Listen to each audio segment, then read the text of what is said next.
Bom dia a todos e a todas.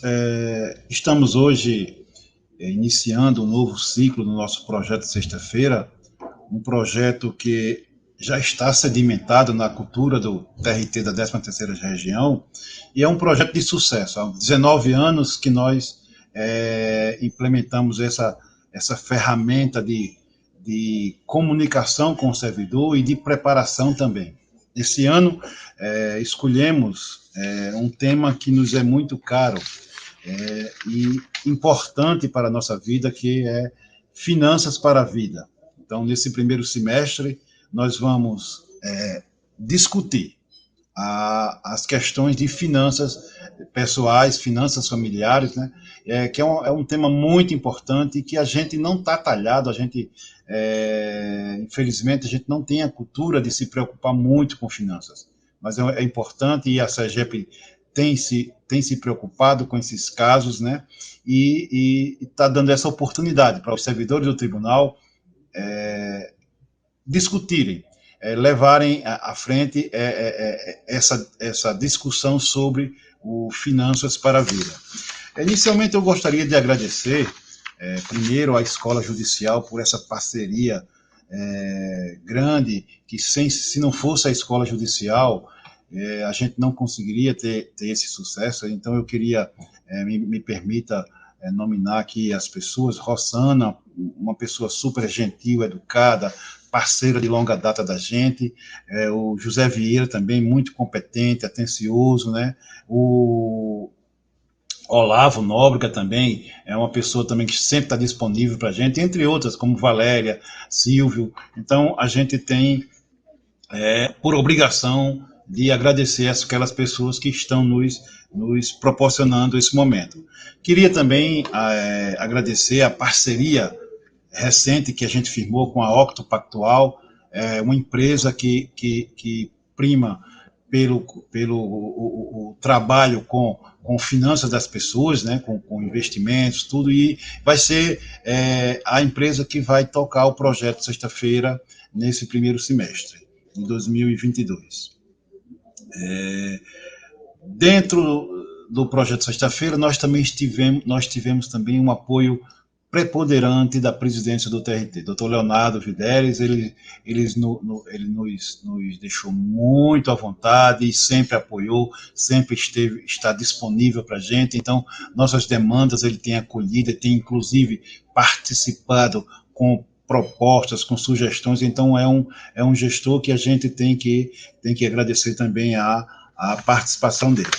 Nesse primeiro semestre, nós teremos 4 módulos do projeto Sexta-feira.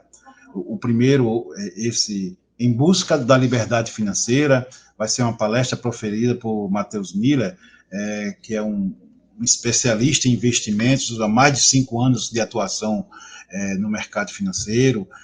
Ele é oriundo da área econômica e também é assessor de investimentos autorizado pela CVM.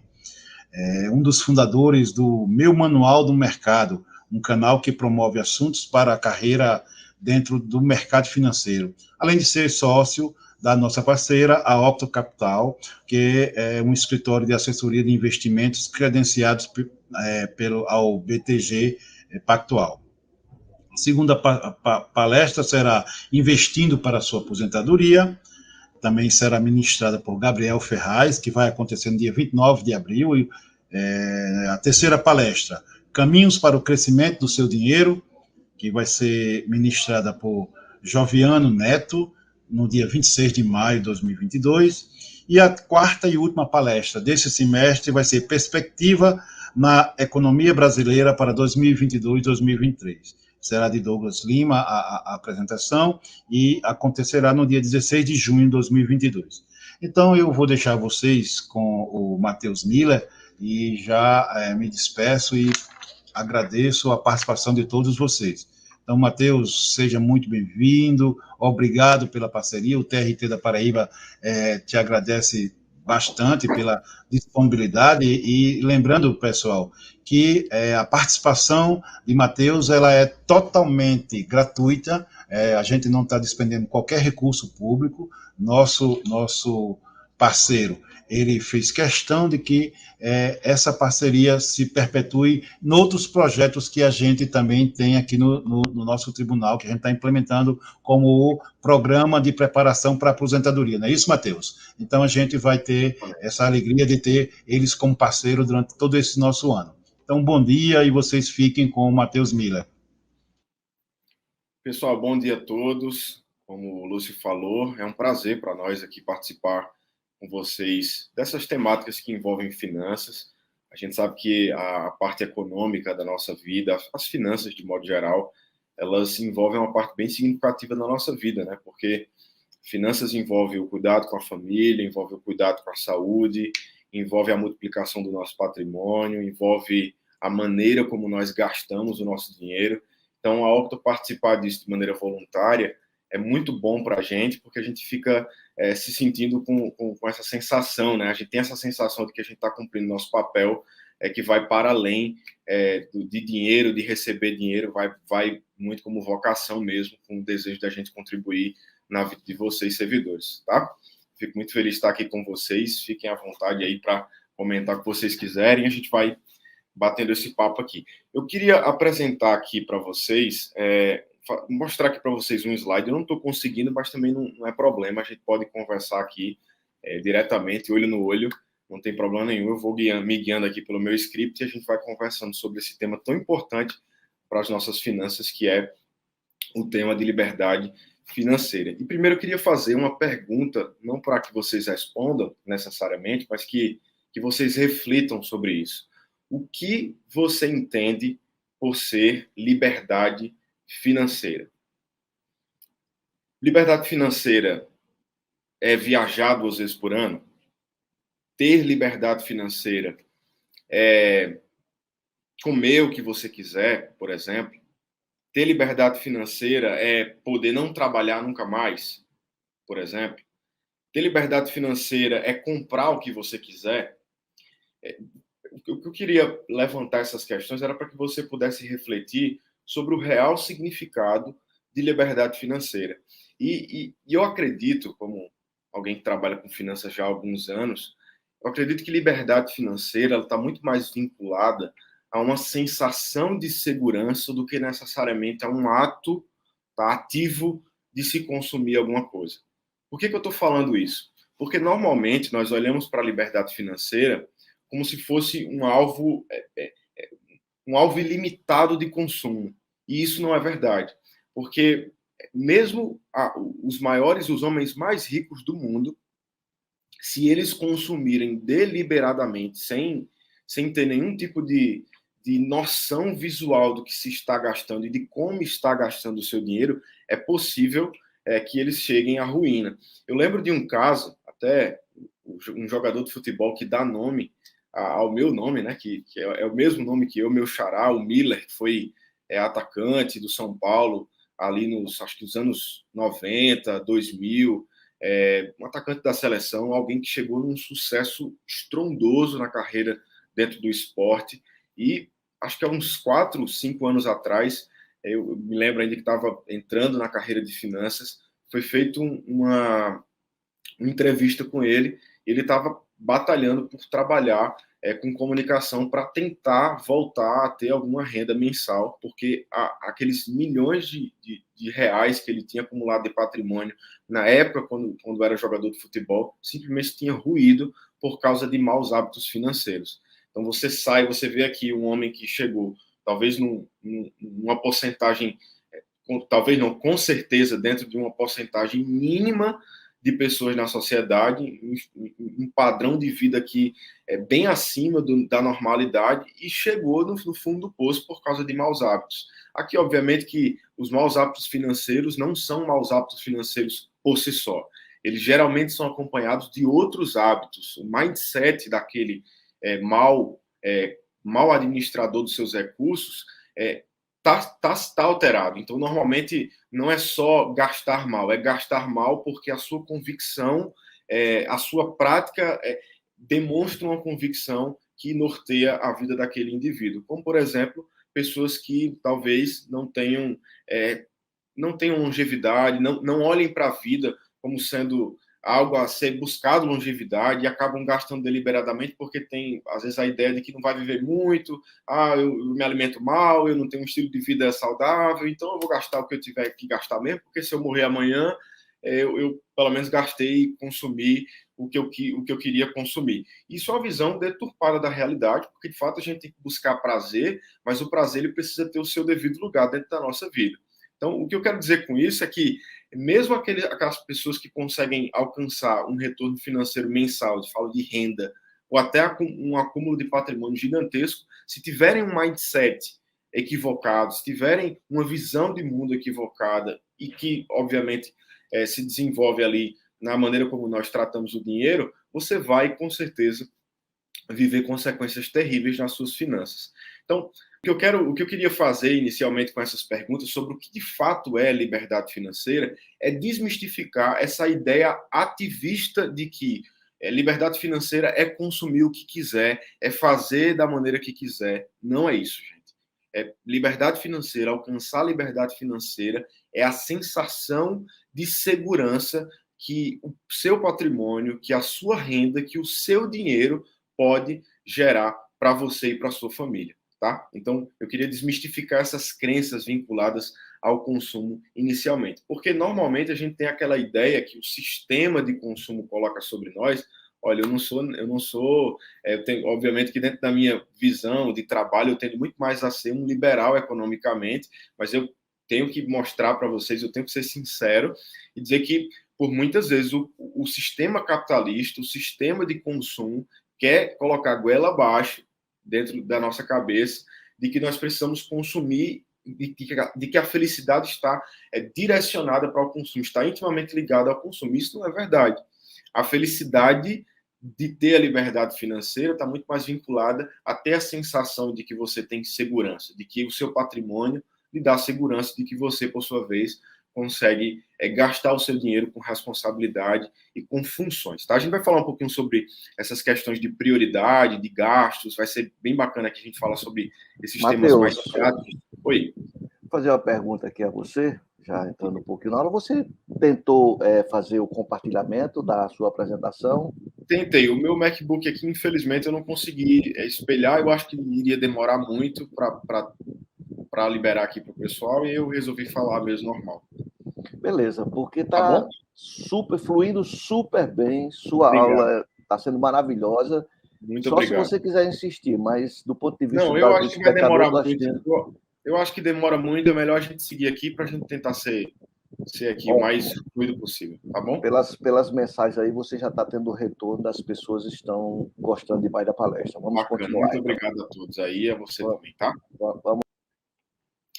E aí, pessoal, esse sistema de consumo acaba meio que criando para a gente essa ideia de que a gente está numa corrida de ratos, né? Correndo aqui e a gente não sai do canto. É consumo, eu viajo 2 vezes por ano, mas a agência de turismo, o sistema de consumo turístico coloca na minha cabeça de que eu tenho que conhecer 100 países antes de eu morrer.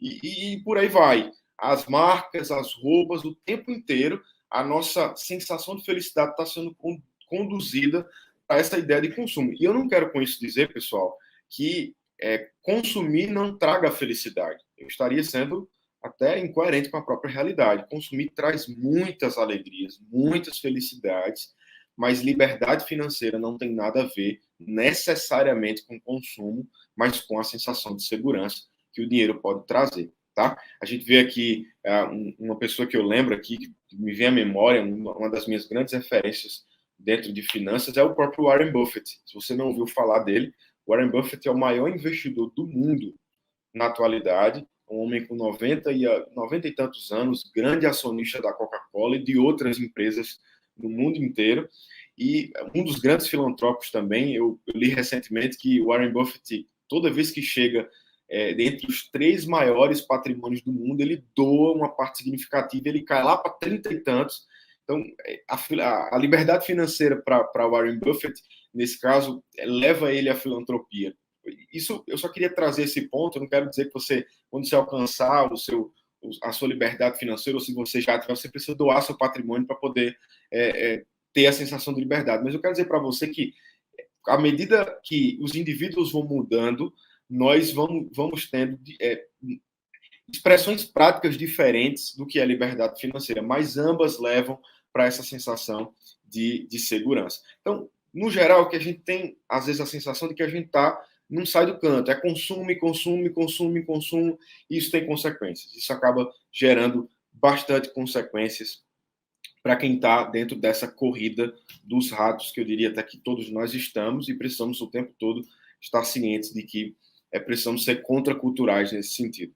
E aí, quem é que está na corrida dos ratos e quem é que está dentro dessa corrida que parece que não sai do lugar, nessa corrida dos hamsters, né? Que você fica dentro daquela rodinha e não sai do canto, parece que eu nunca consigo chegar no que eu quero, eu nunca consigo chegar dentro do meu alvo financeiro. Primeiro, as pessoas que gastam além do orçamento. Esse eu acho que é o ponto mais básico. Pessoas que gastam além do seu orçamento, porque são, por muitas vezes, conduzidas, seduzidas por esse sistema, acabam entrando dentro dessa corrida dos ratos e não saem do canto. Então, elas acabam gastando acima do seu orçamento, por muitas vezes com questões, com coisas supérfluas, com coisas que talvez não exerçam um papel de prioridade importante dentro das suas ordens de prioridade mesmo, tá? Essas pessoas acabam gastando além do ponto e acumulando dívidas sobre dívidas. Pessoas também que gastam além do necessário, e aqui eu me refiro a muito mais aquelas pessoas que o consumo vira um hábito diário. Então, abrir a Amazon diariamente é algo que acontece costumeiramente na vida desse indivíduo. Então, elas gastam além do orçamento e gastam por tabela além do necessário. E também são pessoas que não investem, são pessoas que não conhecem mercado financeiro, que estão acomodadas com a sua realidade financeira e não procuram se aprofundar, não procuram um profissional, não procuram ler sobre mercado, entender qual o impacto das relações econômicas para as suas finanças pessoais, não buscam entender o quanto a inflação, o quanto os fatores econômicos interferem em suas finanças pessoais e acabam sendo levadas nesse limbo rotineiro do gasto sobre gasto, sem remunerar bem o capital. Pô, nós temos aqui o casamento perfeito para dar errado. Nós temos uma pessoa que gasta deliberadamente, que foge do seu orçamento e que não investe o seu capital, que não reserva parte do seu capital mensal para poder criar aquela alternativa de aposentadoria. Nós sabemos que, se tratando aqui de servidores, tem uma discussão bastante se seria melhor para o servidor ele mesmo se encarregar de criar sua aposentadoria privadamente, seja numa carteira dentro da Bolsa de Valores ou numa carteira dentro de aplicações financeiras de renda fixa ou até com os títulos públicos federais, tá? Estaria de alguma forma contribuindo ali diretamente com o próprio governo, ou se esse modelo de INSS, esse modelo de aposentadoria para servidores públicos seria o modelo mais ideal. Eu não quero entrar nessa discussão, porque eu sei que vai haver muita divergência com relação a isso, mas o que eu quero que você fique ciente é de que, sendo um modelo ou outro, esses modelos não precisam ser necessariamente excludentes um ao outro. Você pode buscar sua aposentadoria privada, acumular patrimônio privadamente, sem necessariamente abrir mão do modelo que talvez você seja imposto dentro da sua folha salarial lá no início do mês. Você não tem a opção de pagar INSS hoje, você precisa pagar, né? Você precisa pagar a sua contribuição previdenciária. Mas isso não quer dizer que você não possa, talvez, obviamente, que se esforçando um pouco mais e talvez destinando um pouco mais do que você já destina para a Previdência, para tentar criar um modelo de previdência privada. E aqui eu não me refiro ao produto previdência privada, mas ao modelo previdenciário, que a gente chama de modelo previdenciário americano, né? Que o americano já começa a vida, as finanças, já trabalhando dentro do mercado financeiro, já investindo, comprando ações, comprando ali títulos federais, comprando até títulos de renda fixa para financiar o mercado imobiliário. Então, quando eu falo de previdência, eu me refiro a esse modelo aqui, tá? Do indivíduo construir a sua aposentadoria privadamente, tá? E aí, por fim, essas pessoas não investem, e, por fim, acabam que não remunerando seu capital, e o seu capital está apenas direcionado para o consumo, por muitas vezes entrando em financiamentos, que você vai, como você está entrando na posição de devedor, você vai ter que pagar o credor, no caso os bancos, ou até a cooperativa, se for o caso, muito mais dinheiro, porque a posição do devedor sempre é uma posição de maior juros, né, de pagar maior juros para quem está emprestando dinheiro para você, no caso das instituições financeiras, e isso vira uma bola de neve. A desorganização financeira vai a partir daí. Eu não quero dizer com isso que você não pode financiar um apartamento, que você não pode financiar um carro. Eu só quero dizer que se você fizer só isso e não trabalhar a remuneração de parte do seu capital, você vai ficar refém do crédito, refém da taxa de juros ao inverso para sempre. E isso é o casamento perfeito para você não conseguir crescer, não conseguir desenvolver o seu capital. Tá? Mas qual a pior consequência disso tudo? Eu entendi o perfil das pessoas que estão vivendo assim, mas qual a pior consequência disso tudo? São algumas. Tá? Primeira delas, essas pessoas vivem com a sensação de que o seu dinheiro não rende. Eu não sei se você tem essa impressão. Eu atendo muitos clientes e já atendi muitas pessoas, desde a época que eu comecei a trabalhar lá no Itaú, quando trabalhava lá com público varejo, até depois que eu fui segmentando e trabalhando, crescendo dentro do mercado financeiro com média, alta e altíssima renda. Depois que virei sócio aqui da Octo também, eu atendo comumente pessoas que, por mais que ganhem 5, 10, 15, 20, 30, 40, 50 mil reais, por muitas vezes essas mesmas pessoas têm a sensação de que o seu dinheiro não rende. E eu não me refiro aqui a não render aquela sensação que a gente tem com a aplicação financeira bancária tradicional, que o dinheiro está lá na poupança e não sai do canto. Não é isso que eu estou falando. Eu me refiro aqui à sensação de que o seu dinheiro não dá para você, não dá para o que você faz. Eu não sei se você sente isso, mas é muito comum.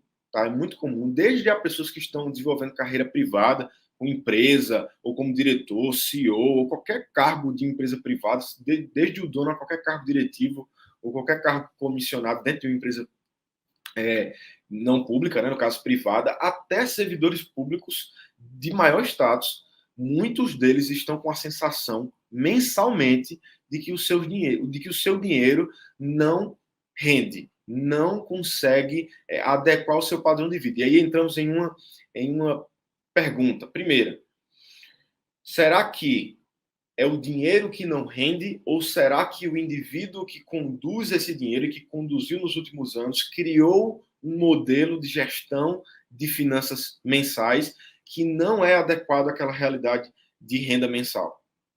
Essa pergunta que eu queria deixar no ar para que a gente ficasse reflexivo e pudesse aplicar a nossa própria realidade. Mas tem uma segunda consequência, que talvez seja oriunda dessa sensação de que o dinheiro não rende. Essas pessoas, é mais uma consequência, essas pessoas demoram muito para alcançar os seus objetivos.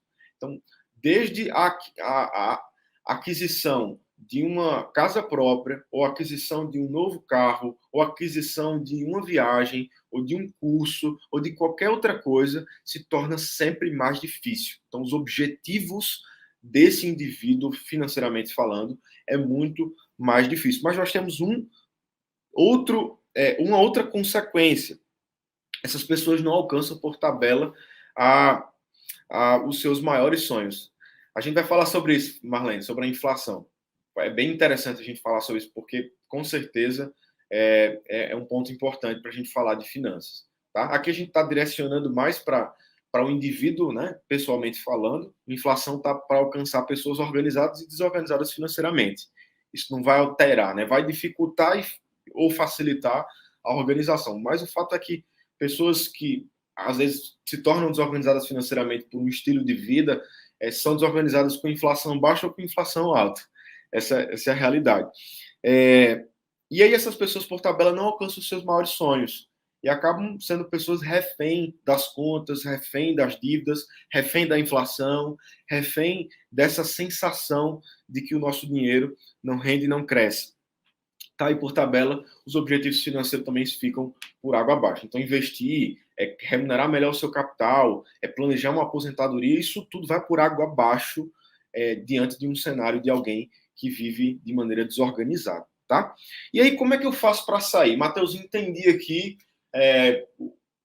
basicamente, qual é o perfil da pessoa desorganizada financeiramente, entendi a definição do que é, de fato, liberdade financeira em seu conceito mais abrangente, entendi aqui consequências que podem me alcançar se eu tiver um estilo de vida desorganizado financeiramente, mas como é que eu faço para sair? Qual a solução para essa situação? Como é que eu faço para sair da desorganização financeira? Nós temos algumas dicas, mas a primeira delas é você se consultar com um profissional focado em planejamento, em assessoria de finanças. É o que eu faço, é o que nós fazemos aqui na Octo Capital. E pode ser que eu estou puxando aqui a sardinha para a gente, mas, de fato, entenda, não é isso.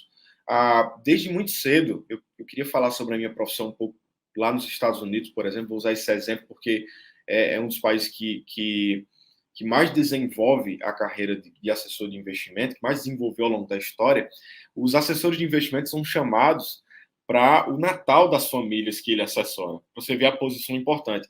O assessor de investimento é como se fosse um médico das finanças da família. Então, ele exerce esse papel desde muito cedo, desde a criança até a mãe da família, o pai da família. Então, ele vai ser, de fato, esse conselheiro, né? O advisor, ele vai ser esse conselheiro da família envolvendo finanças. Ele vai diagnosticar possíveis erros e ele vai ajudar essa pessoa a encontrar soluções customizadas à realidade dessas pessoas, né? E ajudar essas pessoas a encontrar maneiras dentro do mercado financeiro para, enfim, melhorar suas finanças. Então, primeiro passo, primeiro ponto é sentar com um profissional, falar da sua realidade, do mesmo jeito que você faz com um psicólogo falando de algum problema que você está tendo, você pode fazer isso com um assessor de investimento. Você pode sentar com ele, explicar para esse indivíduo, e eu me coloco à disposição disso, os seus dilemas, os seus problemas financeiros, e essa pessoa vai poder diagnosticar e lhe ajudar a tomar uma decisão melhor. E se você não tiver problema, se você for uma pessoa organizada e que estiver aqui escutando esse tema sobre liberdade financeira, é para você também, não é só para finanças, assessoria de finanças, assessoria financeira, não é só para quem é desorganizado, para quem está desorganizado, também é para quem está organizado, está com as finanças organizadas, mas que às vezes não encontra sozinho, ou talvez tenha dificuldade de encontrar sozinho a melhor alternativa para investir o seu capital, para planejar essa sua previdência. Então, o profissional de finanças ele está aqui para ambos os perfis, para ajudar essas pessoas a conduzir as suas finanças da melhor forma possível. Procurar um profissional é de extrema importância para você que quer sair desse limbo, dessa situação de desorganização, e para você também que está organizado, mas não sabe como alocar melhor o seu capital. Mas ainda tem outra coisa, importantíssima para quem está gastando além da conta: visualização de gastos. Anote isso se você puder. Em planilha, talvez pegar a sua própria fatura para poder visualizar o que é que você está gastando. Às vezes a gente acaba gastando que automaticamente, eu acho que talvez você tenha tido essa sensação já. Sempre a gente passa lá no crédito ou no débito e vai passando. Você abre a conta que olha, tá lá o saldo que era 1.000, tá 500. Que era 1.000, tá 200. Meu Deus, como é que foi embora esse dinheiro inteiro? Aí se você visualizar os seus gastos, se você tiver noção real dos seus gastos, você vai começar a ver onde é que você está gastando mais. E você vai poder tomar decisões ativas em direção à resolução desse problema. Então, naquele dia 1º desse mês, eu fui lá na farmácia e gastei R$400 só com isso, e às vezes com coisas que eu nem usei. Ou fui, talvez, no shopping, na loja tal, comprar uma coisa específica e acabei gastando além da conta. Quando a gente começa a visualizar os gastos, a gente começa a ver onde é que o nosso dinheiro está indo de fato. No BTG Pactual, vou falar do BTG porque é o nosso parceiro aqui, mas eu acredito que a XP, que o Banco do Brasil, que o Itaú, que outros bancos convencionais até tem isso já. Mas tem um modelo lá no BTG, na conta digital do BTG, que é a conta corrente do BTG, que você mensalmente recebe um relatório, e esse relatório vai mostrar a porcentagem do gasto que você teve com relação ao mês passado. Ele vai mostrar também a porcentagem proporcional, ponderada, de onde o seu capital está mais sendo direcionado. Então, você gastou da sua receita 30% com alimentação. Então, ele vai mostrar mais ou menos 20% no shopping, 10% no shopping. Então, vai mostrar mais ou menos esse diagnóstico e você vai conseguir visualizar seus gastos. É uma alternativa de várias outras que podem ser feitas. Então, uma planilha, talvez a visualização de gasto através de fatura, enfim, o extrato bancário, isso vale muito a pena para a gente poder visualizar os nossos gastos. Marlene falou aqui, bem participativa, obrigado aí. Depois gostaria que você comentasse o que alguns coaches financeiros prometem ensinar como usar o cartão de crédito e ganhar dinheiro, aparentemente se endividando. Tá, é importante, eu queria falar sobre isso, eu queria falar no final sobre isso. Se você puder comentar novamente aqui, mas eu vou anotar aqui para eu poder lembrar, tá? Dessa questão do cartão de crédito, importantíssimo. E aí, mais uma questão que é importante para você que quer sair dessa situação é criar um teto de gastos. Nós ouvimos muito aí recentemente esse debate político sobre teto de gastos. Eu não quero entrar mais uma vez aqui, não quero entrar em temas polêmicos, em temas políticos, porque não é a minha missão aqui. Eu tenho minha opinião, mas eu não preciso dar ela aqui. Mas, basicamente, criar um teto de gastos, nem só para um sistema público, mas para um indivíduo, né, todos nós, é muito interessante. Então, se eu ganho 10 mil, eu preciso sempre andar alguns degraus abaixo daquela realidade que eu recebo mensalmente. Para quê, Matheus? Para que eu possa ter sobra, para que eu possa ter superávit no meu capital mensalmente. Se eu vou ter sempre déficit de capital, eu vou estar sempre condicionado ao crédito. Eu vou ter que estar sempre condicionado aos juros, né? Seja cheque especial, seja a própria fatura, e se eu não pagar a fatura, ela acumula e isso vai virando uma bola de neve. Mas o fato é, se eu não tiver superávit na minha receita mensal, eu vou simplesmente viver à mercê, à disposição do credor. E o credor não pega leve. Vocês sabem disso, nós todos sabemos disso. Tá? Criar um teto de gasto é importantíssimo para você sempre viver ali, tentar viver alguns degraus abaixo. Eu não quero aqui passar uma receita de bolo e dizer assim, ó, você, servidor do TRT, servidor de algum tribunal, servidor público, você precisa necessariamente viver 3 degraus abaixo, 30% abaixo, viver com 50% do seu capital. Gente, isso é um mundo ilusório de muitos coaches financeiros. Eu estou aqui para falar de realidade, de prática, do que de fato acontece na nossa vida, na nossa prática financeira. Eu não quero dizer a você o que você tem que fazer. Eu quero dizer o que você precisa ter de princípio para nortear suas finanças pessoais. Então, por exemplo, de fato, eu preciso viver alguns degraus abaixo, mas eu construí ao longo de vários anos degraus acima. Então, como é que eu posso organizar as minhas finanças para poder ir construindo essa mudança de hábito a ponto de eu chegar a viver degraus abaixo? Então, isso é muito importante para todos nós, porque não é uma receita de bolo, sabe? Eu tenho muita dificuldade com alguns coaches financeiros que passam a ideia de que você tem que ver com 30% da sua renda. Gente, quem é que vive no Brasil de hoje? Com a inflação de 10,67% nos últimos 12 meses, com a gasolina do preço que está, com a situação inflacionária global, não só no Brasil, global, isso tem impactos no Brasil e em tantos outros países. Quem é que vive com 30% dos seus recursos? Só se for uma pessoa multimilionária. Para a realidade de servidor, de um profissional CLT, de empresário, de micro, de médios, de grande porte, até de grande porte, eles vivem ali dentro da normalidade. Não existe isso de viver com 50% das suas finanças pessoais, com 30% das suas finanças pessoais, até porque se eu for dono de uma pessoa jurídica, se eu for sócio aqui de uma pessoa jurídica, como a Octo, por exemplo, ela é uma pessoa jurídica. A pessoa jurídica é uma pessoa, não é? A Octo não é meu dinheiro, não é dinheiro dos sócios, é dinheiro da Octo, né? Da empresa. Então, até mesmo quem é empreendedor e opera, às vezes, até com um volume de capital maior, dependendo da área do nicho, eu não quero aqui entrar nesse mérito, você também tem que ter a noção de que você tem que ver degraus abaixo, porque a pessoa jurídica não é a sua pessoa física. Então, esse é mais um ponto importante.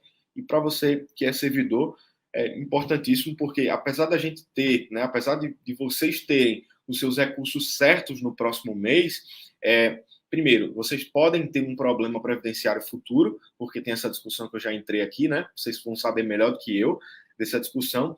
E segundo, a gente pode se acomodar dentro daquele modelo de receber mensalmente o nosso recurso e não conseguir gastá-lo da melhor forma, tá? Então, isso é muito importante para para a gente estar ciente, tá? Mas tem outra questão que a gente pode fazer para mudar a nossa realidade. É mudar os hábitos que te levam a consumos desnecessários. O que é que eu quero dizer com isso? Tome, por exemplo, aqui. Imagine que você tem um costume de ir ao shopping semanalmente. Você está se expondo ao consumo semanalmente. Você concorda comigo? E isso vai, por sua vez, te levar a consumir, se você já tiver dificuldade nessa área. Eu, pelo menos, todas as vezes que eu vou no shopping com a minha esposa, todas as vezes eu saio com alguma conta acima do que eu queria de fato gastar. Porque a gente se expõe ao consumo. O shopping é um templo do consumo. E o templo do consumo vai exigir daquele indivíduo que é como se você estivesse até fazendo um ato litúrgico religioso, né, de passear sobre aquela exposição de consumo e simplesmente agir naturalmente por hábito de associação. Na psicologia aí, quem é formado ou quem conhece, existe um método chamado TCC, né, que é terapia cognitiva comportamental, que diz respeito, eu não sou da área, mas eu estou aqui me arriscando, diz respeito à maneira como nós usamos o nosso comportamento em favor de mudar hábitos, sobretudo, e visões de mundo, e a visão do mundo, né, da maneira como nós enxergamos determinada coisa. Então, alguém que tem problema com vícios, o TCC, né, o terapia cognitivo comportamental, vai ajudar essa pessoa a substituir esses comportamentos, não por outro vício, mas por coisas que possam substituir a ociosidade que o vício traz. Para o consumo é a mesma coisa. Talvez você precise cortar, decepar da sua vida, do seu hábito diário, a ida ao shopping tantas vezes. E aqui, gente, aplique a sua vida da maneira que você quiser. Desde aquela saidinha para o açaí, toda vez depois da academia, ou para aquela saladinha que você gosta lá, do levíssimo, até do direto do pé, enfim, dos restaurantes ali de salada convencionais para quem gosta de comida fitness, talvez esse hábito, não de ir para a academia, mas de ir para aquela academia e associar a sua ida à academia para ir essa salada no final da academia, gere um consumo que, se você for contabilizar isso, você vai chegar a números impressionantes. Tá? Calcule sempre isso voltado ao dia, à semana, ao mês, a ano e a anos. Você vai ver o quanto você gasta com o shake da Herbalife, você vai ver o quanto você gasta com aquela saidinha toda vez depois da academia. Enfim, você vai ver que alguns hábitos que nem são necessários acabam trazendo consequências bem difíceis para a gente. Então, mudar esse hábito, mudar hábitos de associação é muito importante para você que quer sair da desorganização ou que quer, de fato, melhorar a sua questão de organização financeira, tá? Eu falei muito dos inimigos externos, tá? Aliás, do inimigo interno, perdão. Mas eu queria falar também dos inimigos externos. Até que a Marlene citou aqui, a inflação é um deles, tá? A gente vai falar sobre isso um pouquinho. Para quem não tem conhecimento de inflação, inflação é a doença da moeda, é a desvalorização do nosso dinheiro.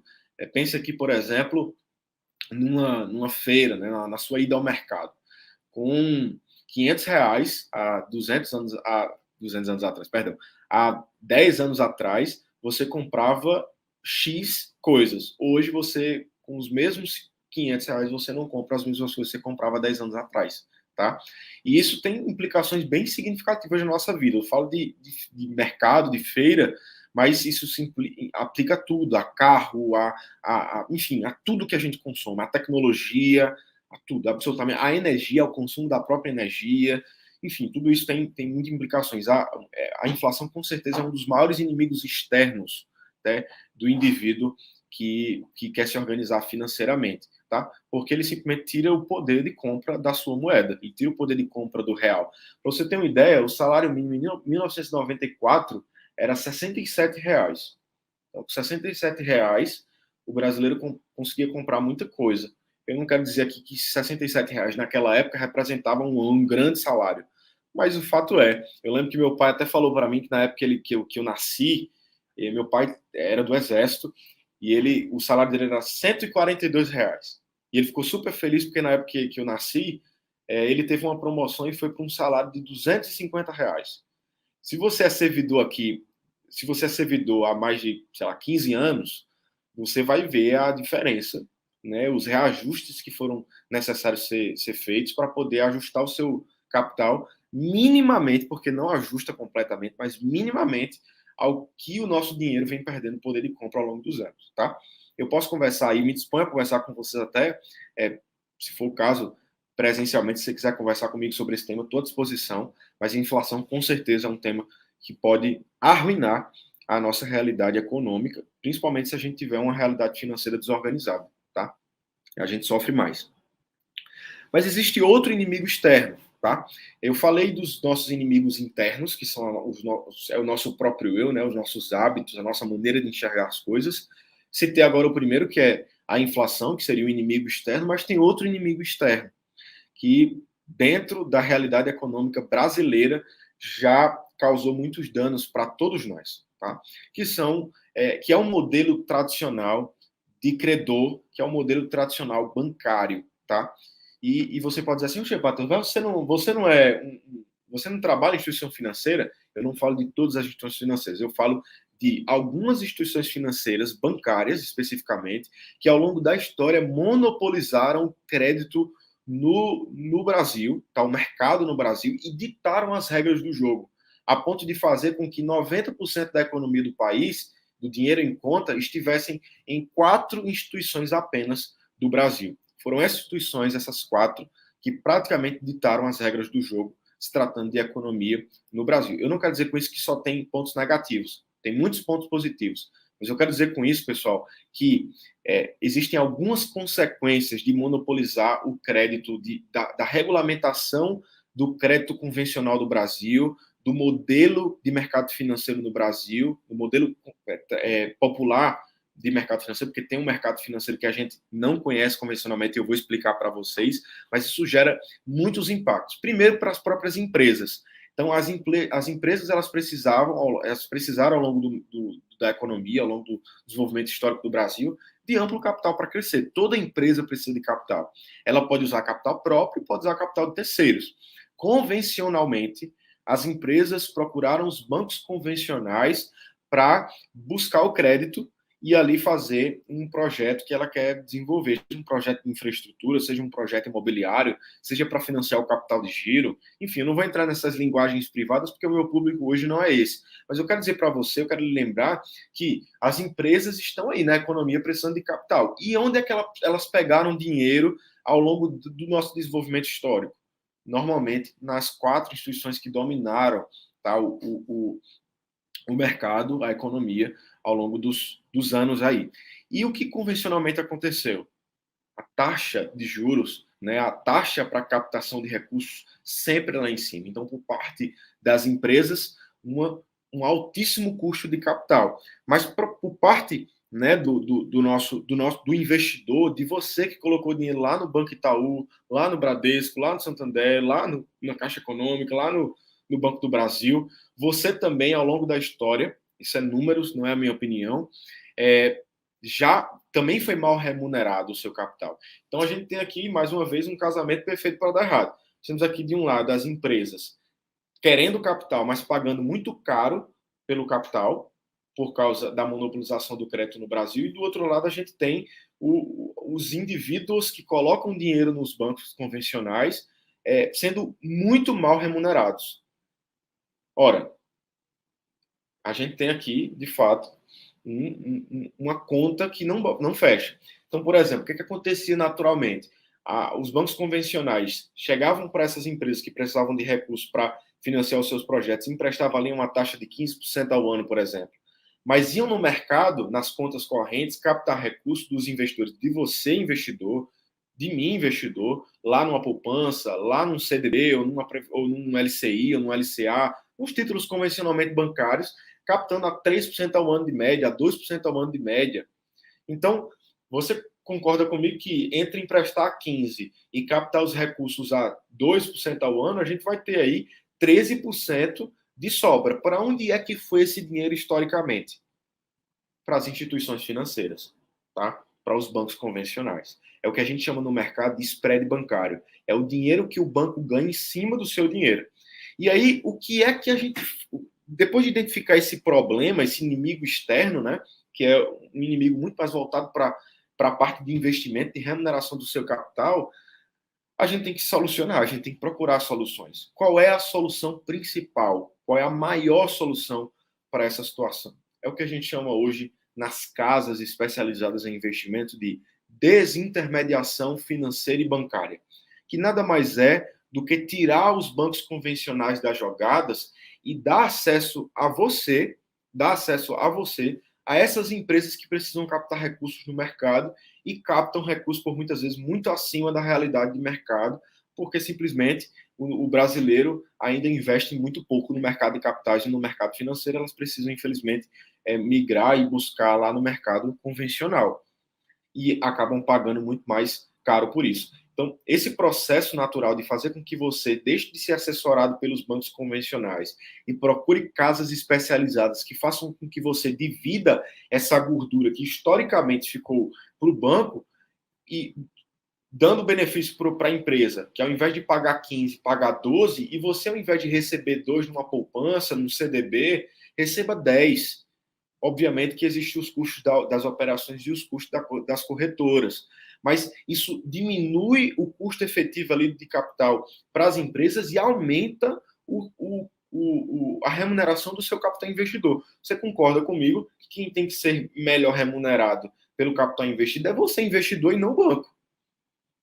Então é isso que a gente faz aqui de solução para o investidor. É fazer com que você entenda que o mercado financeiro está à disposição de você, tanto quanto ele está à disposição do banco. Porque se você não for para o mercado financeiro, quem vai é o banco no seu lugar com o seu dinheiro, tá? E vai ser bem remunerado e você não vai ser, tá bom? Então essa seria a solução. Existem algumas alternativas dentro do mercado financeiro, que são ações. A gente preza aqui por ações de longo prazo, ações que vão estar posicionadas em setores perenes, ações que vêm mostrando ali estrutura de capital suficiente para remunerar bem o seu capital.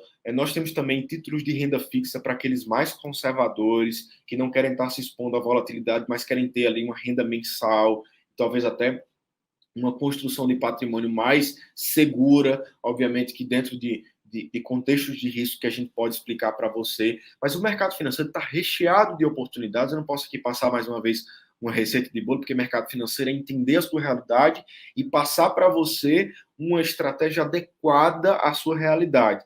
Tá? Mas o que é que o investidor, o que é que a pessoa organizada financeiramente deve procurar, além de poupar, no mercado financeiro? Tá?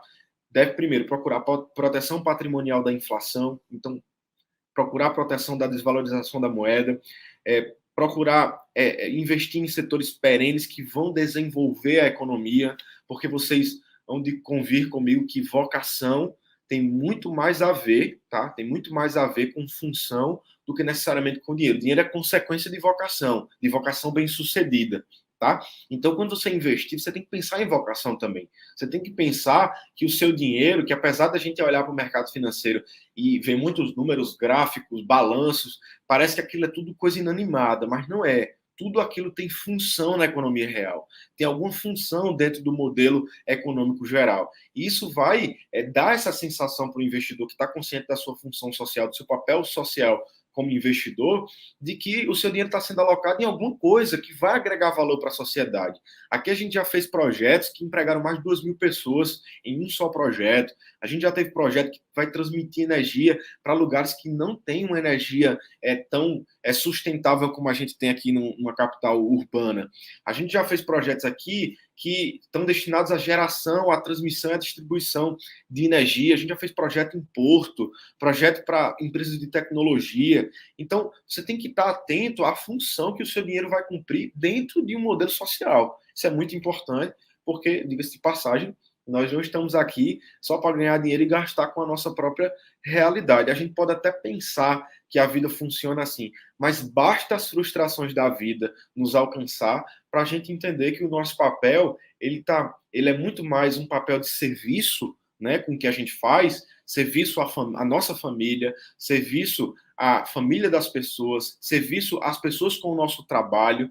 Pense bem, dom, se você disser, eu tenho um dom, eu tenho uma vocação de trabalhar como um juiz, de trabalhar como um defensor público, de trabalhar como buscando a justiça, a viabilidade da burocracia dentro de um processo, dentro de um modelo público, você tem um dom, você tem um talento, uma vocação, eu tenho alguma diferença dentro desse conceito, mas eu quero que você entenda por uma coisa só, o serviço final ao outro. Não é só para você receber o seu salário no fim do mês, é para servir ao outro, é para servir a terceiros. Então, o investimento é do mesmo jeito. Nós estamos investindo para remunerar o nosso capital, sobretudo para organizar as nossas finanças, mas também, tá, para exercer algum papel social. Isso dá um senso de responsabilidade, de urgência e de compromisso sólido com o que a gente está fazendo dentro do mercado. Então, buscar setores que têm atuação social importante para a sociedade. Fora isso, empresas com bom histórico, que eu me refiro à governança corporativa, eu me refiro a empresas que não têm não têm nenhum histórico de lavagem de dinheiro, nenhum histórico de envolvimento com corrupção, nenhum envolvimento com algum tipo de atividade ilícita. A gente tem que buscar por empresas que possam exercer justiça, buscar justiça, lucrar, porque a empresa foi feita para lucrar mesmo, mas lucrar dentro da dignidade humana, lucrar dentro da legalidade, lucrar dentro do modelo orgânico de se lucrar, do papel social, do papel econômico que as empresas possuem. Tá? Então, procurar empresas com um bom histórico, empresas que vêm lucrando bem, empresas que são responsáveis com a sua atividade econômica e também buscar investir para longo prazo. Mesmo que a gente tenha uma idade mais avançada, a gente tem que ter sempre uma mentalidade de prazo um pouco mais estendido, porque o mercado financeiro foi criado para gerar essas relações sólidas. Eu não sei se você já viu aquelas propagandas no YouTube de uns caras vestidos de coletinho, assim, de óculos, uma foto de uma Ferrari atrás do computador, dizendo assim, você quer ganhar dinheiro sem sair de casa, sem trabalhar? Já quebrou aqui um dos vários princípios da realidade que eu falei aqui. Você quer ganhar dinheiro sem trabalhar? Clica aqui nesse link que eu vou te ensinar a você ganhar dinheiro no mercado financeiro sem fazer nada. Porque o certo é ganhar dinheiro sem fazer nada. Tem que ganhar dinheiro sem fazer nada. Porque se fizer alguma coisa, é errado. Porque trabalhar é ruim, trabalhar não presta, trabalhar não tem função alguma. Você está totalmente equivocado. Tá? A gente tem que buscar o mercado financeiro para construir essa relação sólida. Esse dinheiro, esse recurso que essas pessoas querem inventar, na verdade, são recursos não sólidos. Existe uma modalidade no mercado que é muito famosa, chamada day trade, que é você ganhar diariamente, que, na minha opinião, como profissional do mercado, já foge completamente da função real do mercado. Os ganhos diários do mercado foram feitos para proteção de patrimônio de empresas e não para uma pessoa física ficar fazendo trade de gráfico, analisando gráfico e comprando uma ação a 10 e vendendo a 12 para ganhar no final do mês 30, 50, 100 reais por dia. Porque isso já cria, quando eu compro uma ação, eu me torno sócio daquela companhia e eu preciso, portanto, ter ciência de que eu estou me tornando sócio daquela companhia para exercer alguma função naquele modelo. Eu estou comprando alguma empresa que eu acredito, não só porque ela está crescendo. Tá? Imagine que eu chame você aqui para virar sócio de uma padaria, mas essa padaria só vende pão estragado. Você viraria sócio dela? Você ia avaliar várias coisas. Essa empresa lucra, essa empresa é séria, essa empresa vende o pão certinho, do jeito que é para vender, essa empresa atende bem os clientes. Como é que a gente pode organizar essa empresa? Então, todo mundo tem que ter alguma veia de empreendedorismo. O mercado financeiro é o lugar até para os servidores, que não são empreendedores do setor privado, mas são empreendedores do setor público e precisam exercer a sua função aqui na economia real. Então, buscar empresas de longo prazo, de relacionamento sólido. Isso é muito importante. Pessoal, só para terminar, com 2 aplicações que eu queria fazer. Primeira delas, tá? Procure. Lembre, eu queria destacar aquela função lá que eu falei, aquela opção lá de melhorar a sua realidade financeira. Procure estudar sobre educação financeira. Não acho que isso é só papel de quem é empreendedor, de quem é investidor, porque todos nós estamos investindo em alguma coisa. Por muitas vezes investindo errado, investindo em uma coisa que não remunera bem, às vezes em passivos, porque o próprio fato de investir já tem que naturalmente direcionar o nosso capital para renda e não para perder. Mas você está colocando seu dinheiro em algum lugar, nem que seja debaixo do colchão, e ele está perdendo dinheiro para a inflação. Então procure, tem vários livros bons, eu posso indicar para vocês. O meu nome aqui, Matheus Miller, só você botar @Matheus Miller, SP, tá lá o meu Instagram, você pode me procurar. Se quiser meu contato pessoal e comercial também, eu posso colocar aqui para vocês. Até o pessoal aí da transmissão pode colocar aqui para vocês o meu contato. Estou à disposição para ajudar vocês, tá, a se organizar. Segunda coisa, Mudar a maneira como nós enxergamos finanças e liberdade financeira tem muito mais a ver com a maneira como nós enxergamos o mundo. Muitas pessoas que estão desgostosas com a vida acabam que tendo umas finanças desorganizadas porque as finanças faz parte de uma parcela, de uma partícula importantíssima da nossa vida. Então, trate sua cabeça, trate seu coração, trate a sua alma, para que você possa ter uma visão de mundo correta e que o dinheiro tenha, de fato, o papel, o seu devido lugar, tá? Eu não quero dizer aqui com isso que a sua vida tem que envolver dinheiro, você só pensar em dinheiro. Eu até falei aqui algumas vezes que não é sobre isso, mas finanças é um ponto importante da nossa realidade e é de extrema importância para todos nós.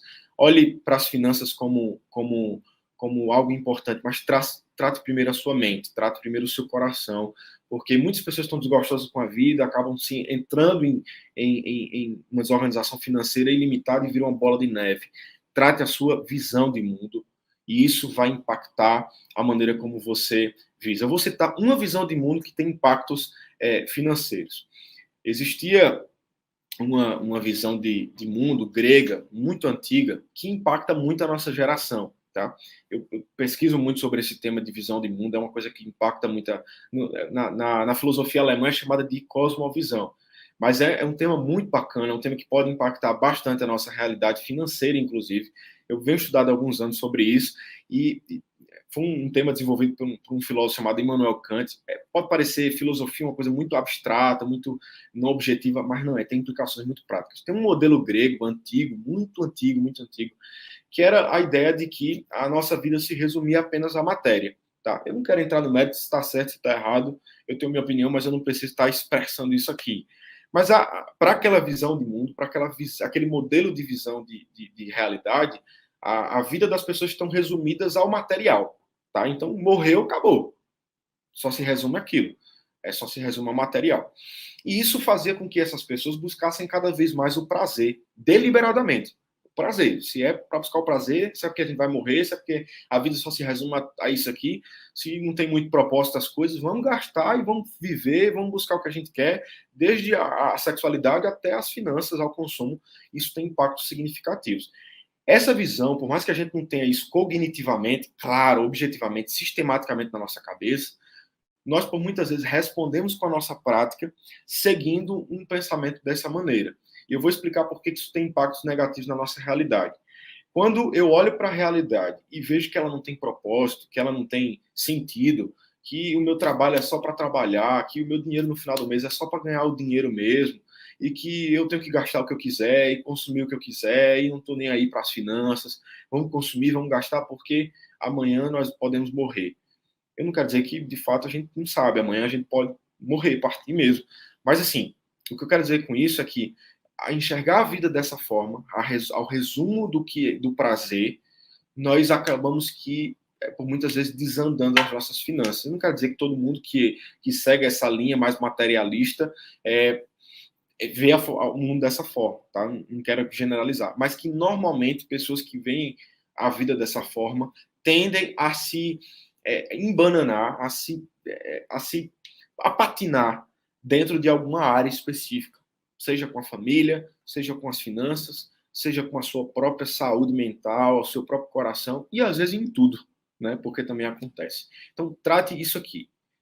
Comece a tentar enxergar as coisas de uma maneira diferente, inclusive o dinheiro. Tá? Pessoal, encerro minha participação. Eu queria só citar aqui, na verdade, que eu já ia esquecendo, tá vendo? Marlene falou lá do cartão de crédito. Eu não sei se eu entendi bem a pergunta, acabei passando aqui. Eu acho que depende da situação, tá? A questão do cartão de crédito, do uso do cartão para enfim, organizar as finanças, para pagar contas. Acho que depende muito, tá? Eu me coloco à disposição de vocês, tá? Para conversar sobre isso com mais tempo. Eu já acho que já dei meu tempo aqui. E aí eu respondo. Eu prometo que eu respondo em áudio, eu posso ligar para vocês, bato um papo. Guarda essas perguntas aí. Marlene mandou outra pergunta muito participativa. Muito obrigado, Marlene, pela participação. Aurileide aí também participando. Me procura no privado, que eu vou conversar com vocês sobre isso, eu prometo, tá? A gente pode marcar um papo, eu respondo tudo que você precisar, tá aí meu Instagram, tá? Matheus Miller SP, e aí eu vou ajudar vocês com certeza, tá bom? Pessoal, muito obrigado. Obrigado por dar o tempo de vocês aí para eu falar um pouquinho, poder ajudar vocês aí nessas questões. Estou à disposição. Eu espero que a gente possa crescer junto aqui, que a Octo possa ajudar vocês nessas questões envolvendo finanças, tá bom? Muito obrigado aí a todos, a oportunidade também ao TRT, a vocês que estão envolvidos aí na organização do evento, dessas semanas aí importantíssimas para os servidores. Muito obrigado.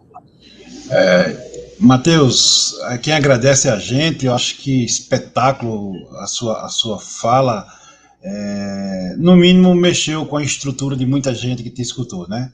Então, eu queria só agradecer a você, a participação dos servidores do tribunal, e dizer que a gente também está à disposição, né, para orientar e tentar encaminhar. Na verdade, a gente não tem uma solução, uma fórmula genérica, né? Acho que cada um precisa de ter uma conversa particular, precisa de ter uma orientação.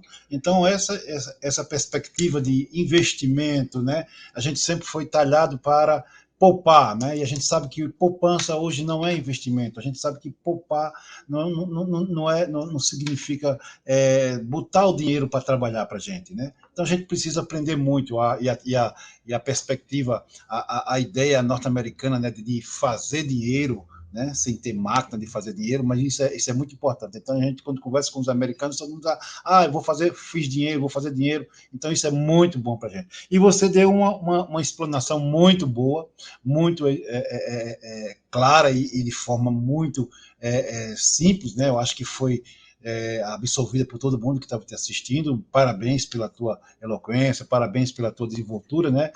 Agradeço novamente a Octo pela parceria e dizer ao servidor do tribunal que vai ter mais. Temos mais surpresas para vocês, como uma surpresa foi de Matheus agora, os próximos, né? O próximo palestra será no dia 29 de abril, última sexta-feira do mês de abril, a gente vai discutir investindo para a sua aposentadoria. É um tema muito importante, então eu peço a vocês que estão participando, convide os amigos, convide os colegas, convide a esposa, convide um primo que possa assistir, que tenha interesse em assistir isso aí, porque é interesse também do TRT explanar isso para outras pessoas. Então, convide as pessoas para participar, veja como é interessante, veja que é o momento de a gente começar a discutir, é o momento da gente começar a se preparar para o futuro e se preparar para investir. Muito obrigado a todos, muito obrigado a Matheus, mais uma vez. Obrigado, pessoal.